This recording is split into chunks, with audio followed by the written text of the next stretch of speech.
అసలు ప్రకృతిని సమతుల్యం ఎక్కడుంది వాళ్ళ? ప్రకృతిని ఎంత విధ్వంసం చేస్తున్నాం మనం. మన భారతీయ జీవన విధానంతో జీవించాలి, మనకున్నట్టు సహజ వనరులతో మన దేశాన్ని అభివృద్ధి చేసుకోవచ్చు, ఇతర దేశాల మీద ఆధారపడకుండా ఉండడానికి ఇండిపెండెన్స్ అనేది అని ఇచ్చింది.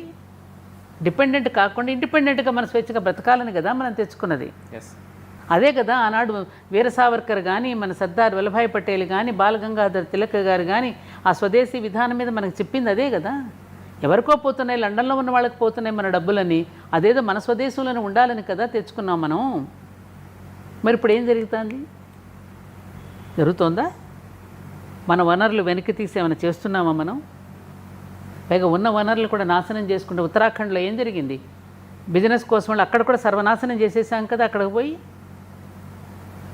ఈ బీభత్సాలని, ఈ తుఫాన్లు, ఈ బీభత్సాలని రావడానికి కారకులు ఎవరు? నువ్వు డబ్బులు ఉన్నవాళ్ళకే మీరు దోచిపెడుతున్నారు తప్ప అసలు లేని వాడి గురించి ఏం ఆలోచిస్తున్నారు?